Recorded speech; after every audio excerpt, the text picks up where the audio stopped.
இண்டஸ்ட்ரியில இவர்தான் இன்னொரு விஜயகாந்த். விஜய் ஆண்டனிய பத்தி புகழ்ந்து தள்ளின தயாரிப்பாளர். விஜய் ஆண்டனி முன்னணி இசையமைப்பாளர்கள்ல ஒருத்தரா திகழ்ந்துட்டு வராரு.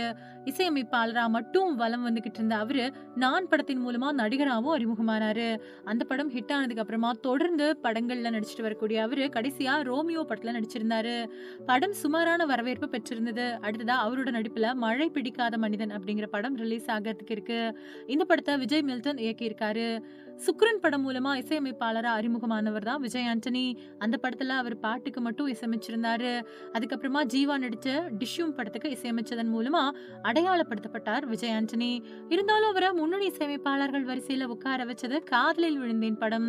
குறிப்பா அந்த படத்துல இடம்பெற்றிருந்த நாக்குமுக்கா பாட்டு பட்டி தொட்டி எல்லாம் ஒழிச்சுச்சு. அந்த பாட்டோட ஹிட்டுக்கு பின்னாடி முன்னணி இசையமைப்பாளரா மாறின விஜய் ஆண்டனி, விஜய் நடிச்ச வேட்டைக்காரன், வேலாயுதம் மாதிரியான படங்களுக்கும் இசையமைச்சாரு. இந்த சூழல்ல விஜய் ஆண்டனி நான் படம் மூலமா ஹீரோவா அறிமுகமானாரு. முதல் படத்திலேயே கச்சிதமான நடிப்பை வழங்கின விஜய் ஆண்டனிக்கு அடுத்தடுத்து பட வாய்ப்புகள் அமைஞ்சது. அப்படி அவர் நடிச்ச சலீம் படம் நல்ல வரவேற்பு பெற்றிருந்தது. அதுக்கப்புறமா பல படங்கள்ல நடிச்சாலும் பூப்பட இயக்குனர் சசி இயக்கத்துல அவர் நடிச்ச பிச்சைக்காரன் படம் பலத்த வரவேற்பு பெற்றிருந்தது. அந்த படத்தோட கதையும் அவரோட நடிப்பும் படத்தை ரொம்ப பெரிய ஹிட் ஆக்குச்சு. பிச்சைக்காரன் கொடுத்த வெற்றியை தொடர்ந்து அந்த படத்தோட 2ஆம் பாகத்தையும் உருவாக்க திட்டமிட்டப்பட்டுச்சு.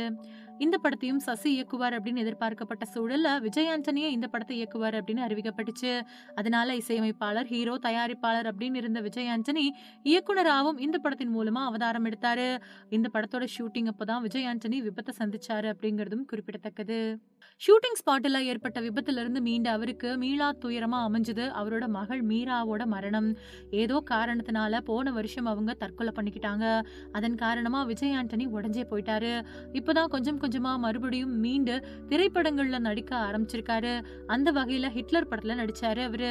கடைசியா அவரோட நடிப்புல ரோமியோ படம் ரிலீஸ் ஆச்சு. இதுக்கடையில மூடர் கூடம் படத்தை இயக்கி கவனம் ஈர்த்த நவீன்குமார் விஜய் ஆண்டனியும் அருண் விஜயையும் வச்சு அக்னி சிறகுகள் அப்படிங்கிற படத்தை இயக்குனாரு. ஆனா அந்த படம் ரிலீஸ் ஆகல. இந்த நிலையில அந்த படத்தை தயாரிச்ச அம்மா கிரியேஷன்ஸ் சிவா சமீபத்திய பேட்டியில விஜய் ஆண்டனி பத்தி பேசியிருக்கிறாரு. அவர் தனியார் யூடியூப் சேனல் ஒண்ணுக்கு கொடுத்த பேட்டியில விஜய் ஆண்டனிய இன்னொரு விஜயகாந்தா நான் பாக்குறேன். அவ்வளவு எளிமையானவர் அவரு. அக்னி சிறகுகள் ஷூட்டிங் நடக்கும் போது தனக்கு கேரவன் வேணாம் அப்படின்னு சொல்லிட்டாரு. பக்கத்துல இருந்த பிளாட்ஃபார்ம் அப்புறம் திட்டுக்கள்ல உட்காந்துக்குவாரு. சாதாரண ரூம்ல தான் தங்குனாரு.